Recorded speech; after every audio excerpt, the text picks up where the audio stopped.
அன்புள்ளங்களுக்கு வணக்கம். கொஞ்சம் என்ன மங்கலாக இருக்குதுன்னு பார்க்குறீங்களா? ஆமாங்க, பொழுது விழுந்துருச்சு. என்ன வெயிலுங்கிறீங்க, கிட்டத்தட்ட ஒரு 38 39 டிகிரி. அதனால் ஃபீல்ஸ் லைக் 43 45 என்ன டிகிரி. சும்மா நார்மலாக நின்னாலே ஊற்றுன்னு ஊற்றுதுங்க. வண்டி விட்டு இறங்கினாலே இப்போ அதனால தான் கொஞ்சம் வெய்யத்தால் ஒரு 5:30 மணிக்கு மேலே ஆகி போச்சுங்க. சரி, அதனால தான் கொஞ்சம் வெய்யத்தால் எடுத்துகிட்டு இருக்கிறேன்னு பார்த்தீங்களா சித்தே. இன்றைக்கி என்ன வண்டி எடுத்துகிட்டு வந்திருக்குன்னு பார்த்தீங்களா? 1993 காலகட்டத்தில் பார்த்திங்கன்னா, இந்த மாருதி காருக்கு அப்புறம் இந்த எஸ்டிஎம்முக்கு அப்புறம் வந்த வண்டி ஜென்னுங்க. இந்த ஜென்னில் வந்து பார்த்திங்கன்னா ஆல்ரெடி நம்ம அந்த செகண்ட் வெர்ஷன் ஒன்று போட்டிருந்தோம். பட் என்ன தான் அந்த செகண்ட் வெர்ஷன் போட்டிருந்தாலும் நிறைய டிஎம்எஃப் நம்மகிட்ட கேட்டது வந்து ஜென் எஸ்டிலோ கேட்டிருந்தாங்க. அதுவும் ஒரு அழகான குட்டி ஹேட்ச்பேக். பார்க்கலாங்களா? Zen Estilo, the one and only. எவ்வளோ அழகாக இருக்குங்க வர வண்டி. நல்ல ஒரு சாண்ட்ரோ ஜிங்குக்கு வந்து ஒரு நல்ல காம்படிஷன். அந்த பழைய ஜென்னை கம்பேர் பண்ணும்போது, ஆனால் நிறைய பேருக்கு அதை பிடிச்சது. ஏன்னா இந்த வண்டி பிடிக்கல மக்களுக்கு. என்ன காரணம்னு தெரியல. இதனுடைய முகப்பா இல்லை பின்னாடியா, இந்த ஒரு பாக்ஸி டைப்பா, அந்த பழைய ஜென்னு அந்த 93லேருந்து வந்தது பாருங்க. அந்த ஃபஸ்ட்டு ஜென்ரேஷன் பிடிச்ச அளவுக்கு வந்து இந்த ஜென்ரேஷன் ஜென் எஸ்டிலோ வந்து நிறைய பேருக்கு பிடிக்கல. எஸ்டிலோ அது என்ன காரணம் தெரியல. நீங்கள் வேணால் தெரிஞ்சால் நீங்கள் வேணால் கமெண்ட்டை சொல்லுங்க டிஎம்எஃப். இப்போ இந்த ஜென் எஸ்டிலோ வந்து பார்த்திங்கன்னா விஎக்ஸ்ஐ மாடல் நம்மகிட்ட இருக்கிறதுங்க. 2006லேருந்து 2010 வரைக்கும் வந்தது. அதுக்கப்புறம் வந்திருக்கலாம். அதுக்கப்புறம் திருப்பி அவங்க ஏஸ்டார் கொண்டு வந்தாங்க. ஒவ்வொரு வண்டியாக ஒரு ஹேட்ச்பேக்லேயே வந்துங்க ஒரு மிகப்பெரிய வண்டியில் நிறைய கொண்டு வந்தது மாருதி கம்பெனி மட்டும்தான். அந்த பெருமை வந்து மாருதிக்கு தான் இருக்குது. வண்டி பார்க்கலாங்களா? இங்கே வருங்க, ஒரே ஹெட்லைட்டுக்குள்ளே பார்க்கிங்கு, ஹெட்லைட்டுக்குள்ளே காலேஜின் தான் அப்போது. அப்புறம் உங்களுக்கு அதுக்குள்ளேயே உங்களுக்கு இண்டிகேட்டர் வந்துடுதுங்க. அதுக்கப்புறம் இங்கே வந்து ஒரு நல்ல பெரிய கிரில்லு. அந்த கிரில்ல கீழே பார்த்தீங்கன்னா நல்ல ஏர் வெண்ட்டு ஃபுல்லாகவே பம்பரில் ஃபுல்லாக அப்போல்லாம் இப்படி தானுங்க. நல்ல சுசுகிங்க லோகோ குட்டியோண்டு அழகாக இருக்குது. ஃபாக் லேம்ப் இருக்குது. VXi model. வாங்க நம்ம இன்ஜினை பற்றி பார்த்துடலாம். இதில் 1 லிட்டர் இருக்குது, 1.1 லிட்டர் இருக்குது. நம்மகிட்ட இருக்கிறது வந்து இப்போது 1 லிட்டர் இன்ஜினுங்க. இந்த சுசுகியோடைய கே சீரிஸ் இன்ஜின் பார்த்துக்குங்க. இந்த இன்ஜின் வந்து நல்லாயிருக்கும் உண்மையாலுமே. என்ன தான் 3 சண்டை உங்களுக்கு இருந்தாலுங்க, உங்களுக்கு ஒரு 67 பிஹெச்பி, 90 நியூட்ரன் மீன், 90 எண்ணம் டார்க் இருக்குங்க. 3 சிலிண்டருங்க, 4 வால்வு. எம்பி5 வண்டி தான். நல்ல ஸ்பேசியஸாக இருக்கும் இன்ஜின். அப்படி இந்த பக்கம் வந்தோம்னா டயர் சைஸ். இங்கே வந்து ஃபெண்டர் இண்டிகேட்டர் வந்துடுதுங்க. 155 65 13. ஏன்னா இன்றைக்கி இருக்கிற நிறைய 2K கிட்ஸ்க்கு வந்து இந்த வண்டி தெரியாதுன்னு நினைக்கிறேன். தெரியுமா? ஜென் எஸ்டிலோ பார்த்ததே இல்லை. பார்த்தீங்களா? ரித்திக்கு வந்து இப்போ தான் பார்க்குறாப்லையா ரித்திக்கு. சைடு மிரரு வித் மோட்டரைஸ்டோடு வந்துடுதுங்க. இதனுடைய லென்த்து பார்த்திங்கன்னா 3600 எம்எம்ங்க. விட்டு வந்து 1495 எம்எம். ஹைட் வந்து 1595 எம்எம். இதனுடைய கிரவுண்ட் கிளியரன்ஸுங்க 165 எம்எம்ங்க. வீல் பேஸுங்க 2360 எம்எம். மேலே வந்து ஒரே ஒரு ஏரியல் மட்டும் வந்துடுது, வேறு ஒன்றும் இல்லை. சிம்பிள் அண்ட் ஸ்லீக் டிசைனாக இருக்கும். மாருதி கம்பெனி எப்போவுமே உங்களுக்கு அப்படி தான். இங்கே பின்னாடி டீப் ஃபோகருங்க, பேக் வைப்பரு. இங்கே வர் my dad is my god. Oh my god. பரவாயில்ல, சூப்பராக போட்டிருக்குது. Back wiper, defogger. இந்த இடத்துல தண்ணி வர்றது. இங்கே ஒரு பிரேக் லைட் உள்ளுக்குள்ளே சின்னதாக வரும் அழகாக. பரவாயில்ல, ஒரு அப்போ விஎக்ஸ்ஐக்கு எல்லாமே கொடுத்துட்றாங்க. Suzuki badge, Zen Estilo VXi. கீழே வந்து பம்பரில் ஒரு லைட் கொடுத்துட்றாங்க வரும் கீழே. அதுக்கப்புறம் டிக்கு நிற்கணும். நம்ம இதே தான் பண்ணணும். நம்ம டிக்கு நிற்கிறதுக்கு டிக்கி வந்து ஒன்றா சாவியில் நிற்கணும். ஓ, இதுலேயே வந்துட மாட்டிருக்கு டிக்கி நிற்கிறது. ஐயோ, இழுக்கிற டைப் தான். நான் சாவியில் நினச்சி போய் சாவி தட்டுறேன். கிட்டத்தட்ட ஒரு 211 லிட்டருங்க கெப்பாசிட்டி, பூட் கெப்பாசிட்டி. அப்போ உங்களுக்கு அதே சைஸ் வந்துடும். அதே சைஸ் தான். ஆமாம், 13. ஓகே. அப்போல்லாம் பேட் வந்துடுது பின்னாடி. நல்லா ஹைட்டாக கொடுத்துருக்காங்க. நல்ல பாக்ஸாக இருக்குது பின்னாடி பார்க்குறக்கு. அந்த இண்டிகேட்டர் வந்து அந்த ட்ரையாங்கிள் ஷேப்பில் கொடுத்துருக்காங்க. நல்லா இருக்குது பார்க்குறக்கு.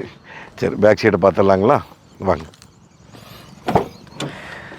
கொஞ்சம் நம்ம ஃபுல்லாக தள்ளி வச்சுருக்குறோம், ஆனால் உட்கார்றதுக்கு நல்லா இருக்குது. நல்லா மேலே ஏறி வந்துட்டு இருக்கிற மாதிரி இருக்குது. இங்கே ஒரு பவர் விண்டோ கொடுத்துறாங்க. ஒரு டிஃப்ரெண்ட்டாக இருக்குது பவர் விண்டோ பார்க்குறக்கு.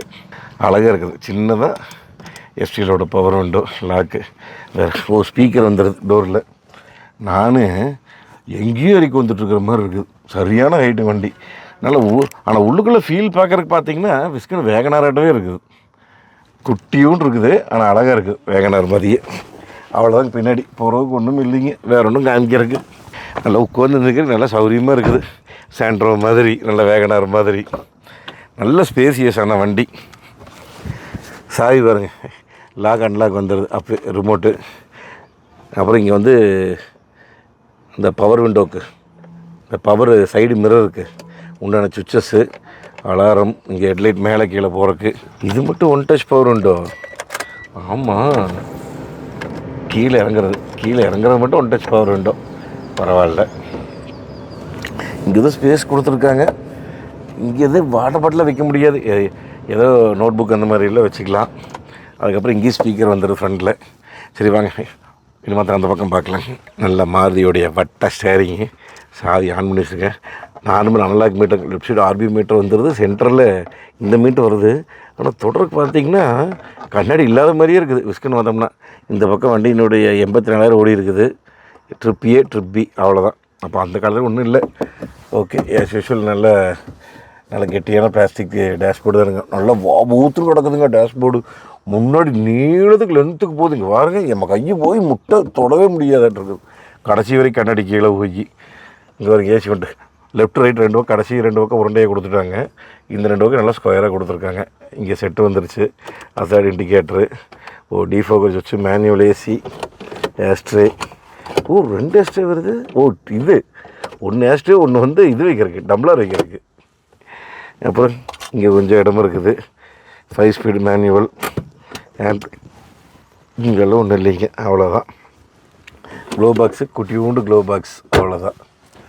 வேறு இங்கெல்லாம் ஒன்றும் இல்லை. வேரண்டி மிரர் இருக்குது. நார்மல் ஆலோஜன் லைட்ஸு, இங்கெல்லாம் ஒன்றும் வராது. ஓகே, டன், அவ்வளோதானுங்க. ஆக்சுவலாக சொல்லியிருப்பேன்னு நினைக்கிறேன். சரி வாங்க, போகும்போது வண்டி எப்படி இருக்குன்னு பார்க்கலாம். என்ன தான் இந்த பழைய வண்டி சொல்லுங்கள், 3 சிலிண்டர் வண்டி, அருமையான ஸ்டார்டிங். இப்போ இருக்கிற வண்டிக்கு தான் கொஞ்சம் லைட்டாக அந்த வைப்ரேஷனில் ஸ்டார்ட் ஆகுது. பழைய வண்டியில் பெருசாக வைப்ரேஷன் கிடையாது. இப்போ வண்டி ஸ்டார்ட் பண்ணி ஓடிட்டுருக்குதுங்க, பெருசாக வந்து வைப்ரேஷனே கிடையாது. போலாங்களா? ஏசியில் சூப்பராக இருக்குதுங்க. ஆனால் வாங்க அப்படியே மூவ் பண்ணலாம். லைட்டாக அந்த மூவ் பண்ணி ஒரு நூல் நகரும்போது மட்டும் ஒரு நூல் வைப்ரேஷன் இருக்குதுங்க. அதே கிளச்சு கொஞ்சம் டைட்டாக இருக்குதுங்களா, அதனால் வந்து கிட்டத்தட்ட 84,000 கிலோமீட்டர் ஓட்டி இருக்குது. இன்றைக்கி கிளச்சு மாற்றிருக்காங்களான்னு தெரியல, கொஞ்சம் கிளச்சு மட்டும் டைட்டாக இருக்குதுங்க. ஆனால் நல்லா உட்கார்றதுக்கு எப்படி தெரியுங்களா இருக்குதுங்க, அட்டகாசமாக இருக்குதுங்க. மேலே வந்து என்னென்னா பானட் வந்து சுத்தமாக தெரிய மாட்டேங்குது, நல்லா கீழே தணுவு இறங்கிடுதுங்களா அது, அதனால் வந்து பானட்டோட இதே தெரிய மாட்டேங்குது. நல்ல இன்ஜின் உரும்புது சவுண்டு. என்னதான் 3 சிலிண்டர் இருந்தாலுமே நல்லா உருங்குது இன்ஜின் நாய்ஸ் வந்து. ஆனால் அந்த ஃபஸ்ட்டு ஜென்ரேஷன் ஜென்னு தானுங்க எல்லாத்துக்கும் பிடிச்சது. எனக்கே வந்து அது கொஞ்சம் நல்லா பிடிக்கும். நல்லா கோழி முட்டோட்ட ரவுண்டாக இருக்கு. பட் இதில் வந்து என்ன தான் இவங்க ஆப்ஷன் எல்லாம் கொண்டு வந்திருக்காங்க பாருங்க. AC, power steering, power window, central lock, back wiper, defogger, motorised mirror, இத்தனை கொண்டு வந்திருக்குறாங்க. கொண்டு வந்தாலும் வந்து அந்த லுக்கு தான் மக்களுக்கு நிறைய பிடிக்கல ஏற்றுக்குது. ஸ்பீடு பிரேக்கில் ஏறி இறங்குது, அப்படியே ஒரு பம்ப் அழகாக ஏறி இறங்குது. அப்புறம் இந்த லைட்டாக குதி இருக்குங்க, அந்த பாடி ரோல் ஓவர் குதி, இதெல்லாம் வந்து கண்டிப்பாக இருக்கும் ஜென்னஸ்டிலோக்கு. அப்புறம் உங்களுக்கு ஹேட்ச் பேக் தானுங்க. அப்புறம் குட்டியூன் வண்டி. ஆனால் என்ன தான் சொல்லுங்கள், எத்தனை கம்பெனிகள் வந்தாலும் மாருதி கம்பெனி ஒன்று தானே உங்களுக்கு இன்றைக்கி வரைக்கும் ஹேட்ச் பேக்கின் அரசன். டோட்டலாக பரம்பரையே ஹேட்ச் பேக்குடைய பரம்பரை மாருதி கம்பெனி தானுங்க. எத்தான வண்டி சொல்லலாங்க, அப்படியே எங்கள் அப்பா மாருதி கார்லேருந்து, ஜென்னிலேருந்து, வேகனாரு, ஜென் எஸ்டிலோ, ஏ ஸ்டாரு, செலுரியோ, தான வண்டிங்கிறீங்க முடிஞ்ச வரைக்கும் விட்டுட்டே தான் இருக்காங்க.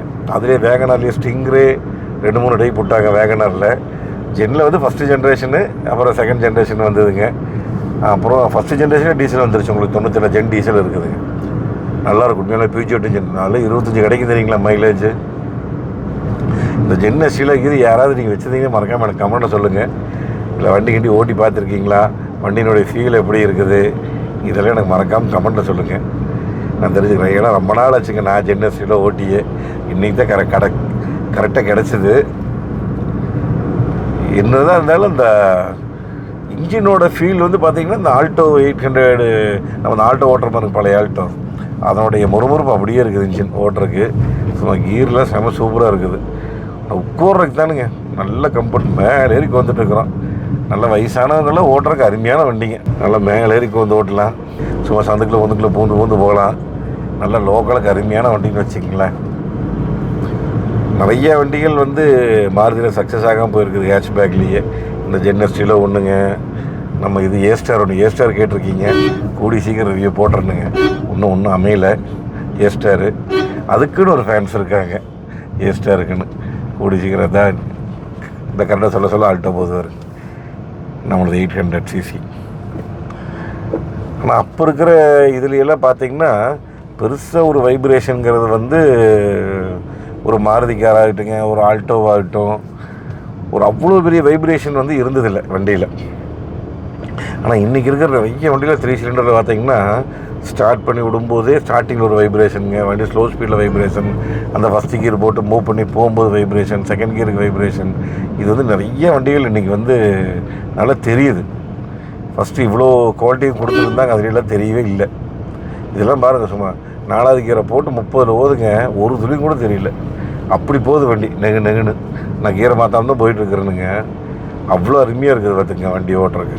அதுக்கப்புறம் நிறைய பேர் கேட்பீங்க ஜென் எஸ்டியில் வாங்கலாமா அப்படின்னு. இந்த வண்டி நீங்கள் நல்லா பார்த்துக்கிட்டிங்களா எப்படி இருக்குதுன்னு. ஓரளவுக்கு ஒரிஜினாலிட்டியாக எல்லாமே பக்காவாக இருக்குது, எதுவுமே உடையாமல். இந்த மாதிரி முடிஞ்ச வரைக்கும் நீட்டாக இருக்கிற வண்டியை பாருங்கள். அப்புறம் இன்ஜின் நல்லா இருக்கிற வண்டியை பார்த்துக்குங்க. முடிஞ்ச வரைக்கும் ஒன்று கிடச்சதுன்னா ஜென் எஸ்டியில் வாங்கி நீங்கள் ஓட்டலாம். ஜாமானம் கிடைக்குமான்னு கேட்டிங்கன்னா 70-30 தானுங்க. 70% வந்து கிடைக்கிது, 30% கிடைக்கிறது இல்லை.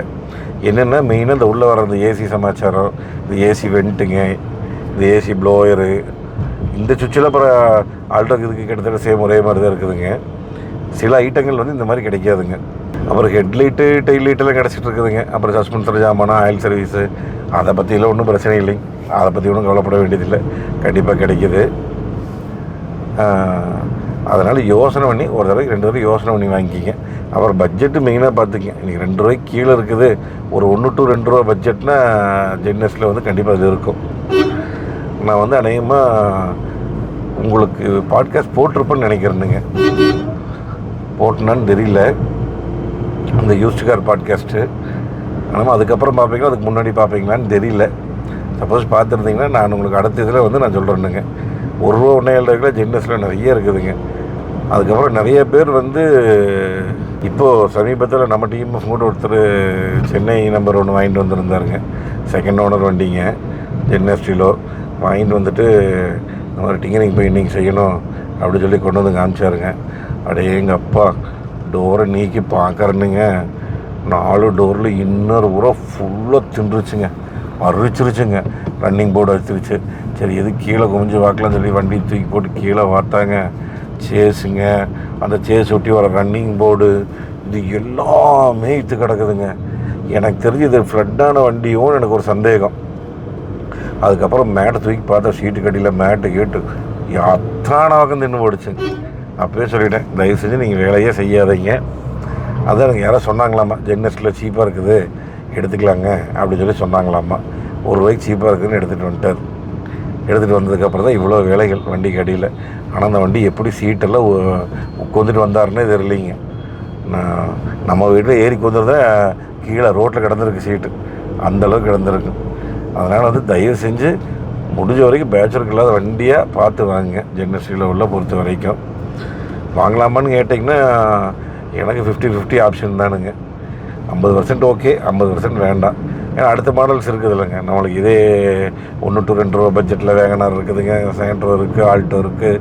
அந்த மாதிரி வந்து அந்த வண்டிக்கெலாம் கொஞ்சம் ஓரளவுக்கு ஜாமானம் கிடச்சிட்டு இருக்குது, ரீசனபிளாகவும் அவங்களுக்கு இருக்குது. இதுக்கும் ஜாமானம் கிடைக்குதுங்க, அந்த 70-30 தான் கிடைக்குது. நல்லா பார்க்கிங் லைட் போட்டால், உள்ள பார்க்கிங் லைட் போட்டோம்னா மீட்ரு அவ்வளோ சூப்பராக இருக்குதுங்க, பார்க்குறதுக்கு அழகாக இருக்குது. நல்ல பெரிய மீட்ரு, ஓட்டுறதுக்கெல்லாம் எந்த குறையும் கிடையாதுங்க. வண்டி அவ்வளோ அம்சமாக இருக்குது. ஆனால் எத்தனையோ பேர் வந்து இந்த வண்டி வந்து அவ்வளோ விரும்பி கேட்டிருந்தாங்க நம்ம டிஎம்எஃப்பில் ஜென் எஸ்டிலோ ரிவ்யூ வந்து. சம்பத்துன்னு நினைக்கிறேங்க, சம்பத்து, சுகுமார், இந்த ஒரு 2-3 இது நிறைய பேர் கேட்டிருந்தாங்க. டக்குன்னு பேர் ஞாபகத்துக்கு வரல பார்த்துங்க. விஸ்கன் ஜென் எஸ்டிலோன்னு சொல்லி ஒரு காம்பேக்டான ஒரு குடும்ப ஃபேமிலி கார், ஹேட்ச்பேக்கோட பரம்பரை மாருதி. கியரில் அவ்வளோ சூப்பராக இருக்குதுங்க. இன்னும் 84 ஓட்டிக்குதுங்க. அந்த அந்த கியர் அந்த அந்த அந்த லாக் ஆகிற இதே வந்து அவ்வளோ டைட்டாக இருக்குது. இன்னும் அவ்வளோ டைட்டாக இருக்குது இன்னும். அப்போ அந்தளவுக்கு எந்தளவுக்கு ஓட்டிக்கிறாங்க பாருங்க. அதனால் முடிஞ்ச வரைக்கும் வண்டி வாங்கும்போது இந்த வண்டின்னு இல்லைங்க, எந்த வண்டி வாங்கினாலும் பார்த்து வாங்குங்க. சரிங்க, ஜென் எஸ்டிலோ வீடியோ எப்படி இருக்குதுங்க மறக்காமல் சொல்லுங்கள். Zen Estilo. ஓகேங்க, அடுத்த ஒரு சூப்பரான வீடியோவில் சந்திக்கலாங்க. நன்றி, வணக்கம். Bye TMF.